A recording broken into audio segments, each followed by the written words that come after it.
Selamünaleyküm arkadaşlar. Tuğba ile Butik Tatlar kanalıma yeniden hoş geldiniz.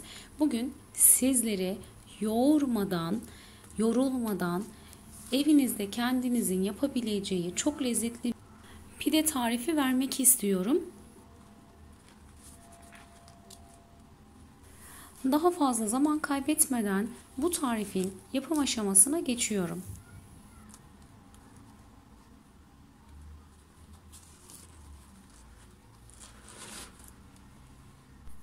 Bu pide tarifi için öncelikle ön mayalanma işlemi yapmamız gerekiyor arkadaşlar. Şöyle bir paket kuru maya uygun bir kabın içerisine alıyorum. Daha sonra içerisine 1 su bardağı un ekliyorum ve 1 su bardağı ılık su ekleyip karıştırıyorum.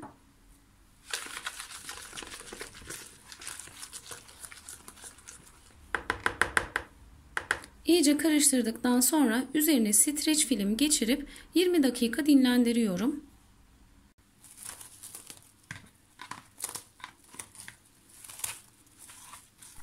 ...20 dakika ön mayalanma işlemimiz tamamlandı arkadaşlar. Şimdi içerisine 1 su bardağı ılık su ekliyorum ve karıştırıyorum.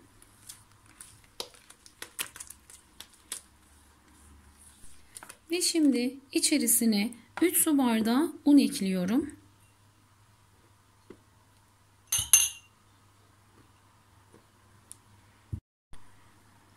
Ve 1 tatlı kaşığı tuz ekliyorum. Tekrar karıştırıyorum. Hamurda topak topak un kalmayacak şekilde karıştırıyoruz. Bu arada kanalıma hala abone değilseniz abone olarak desteklerinizi bekliyorum. Kanalıma abone olmak ücretsiz. Ve beni hangi ülkeden izliyorsanız kendi dilinizde altyazıyı açmayı unutmayın lütfen.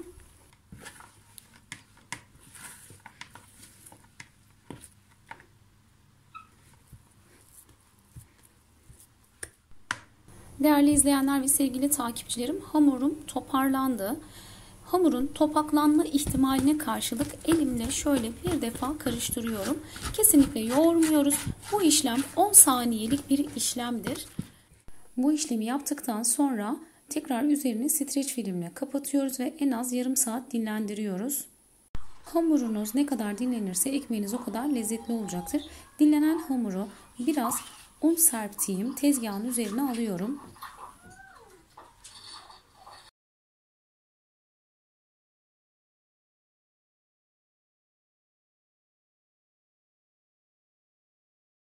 Tezgahın üzerine almış olduğum hamuru hamur matıyla toparlıyorum.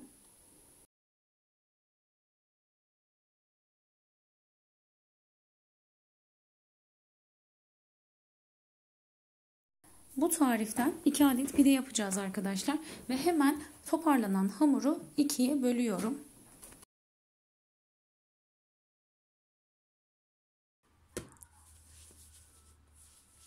İkiye bölmüş olduğum hamuru şöyle yuvarlıyorum. Sizlere şöyle dokusunu da göstermek istiyorum. Çok güzel bir hamur oldu. Sizlerin de denemesini tavsiye ediyorum. Yoğurma işlemi olmadan çok lezzetli bir pide yiyeceğinize garanti veriyorum. Hazır olan pide hamurları yağlı kağıt sermiş olduğum fırın tepsisine yerleştirilir. Ve gelelim pidemiz için bulamaç hazırlamaya. 1 adet yumurta sarısı, üzerine 3 yemek kaşığı un eklenir.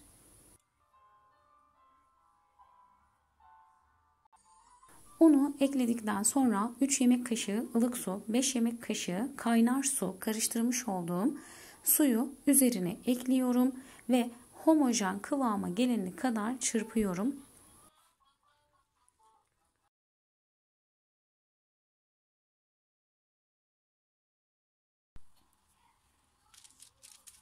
Ve şimdi pidemi yapmaya geçebilirim. Hazırlamış olduğum bulamaçtan sürerek yavaş yavaş dokunuşlarla pidemi açıyorum.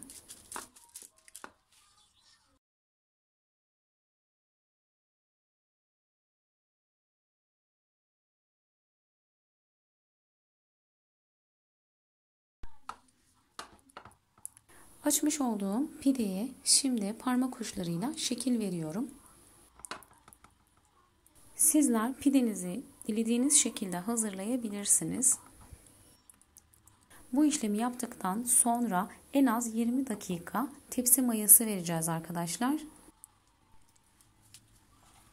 20 dakika mayalandıktan sonra şimdi pidelerin üzerine susam ve çörek otu döküyorum. Dilediğiniz miktarda dökebilirsiniz ve önceden ısıtmış olduğum fırına gönderiyorum.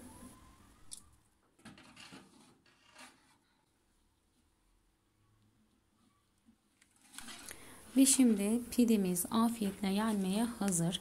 Puf puf yumuşacık bir pide oldu arkadaşlar. Bu tarifi deneyecek olan arkadaşlara şimdiden kolay gelsin, afiyet olsun. Umarım sizler için faydalı bir video olmuştur. İstediğiniz, merak ettiğiniz bir tarif var ise yorumlara yazarsanız ben de elimden geldiğince yapmaya çalışırım inşallah. Şimdi sizlere şöyle içinin de pişmişliğini göstermek istiyorum. Kesinlikle hamur kalmayan puf puf bir pide oldu. Beni izlediğiniz için teşekkür ederim. Diğer tariflerde ve videolarda görüşmek üzere. Herkese hayırlı iftarlar diliyorum. Allah'a emanet olun. Sağlıkla kalın. Hoşça kalın.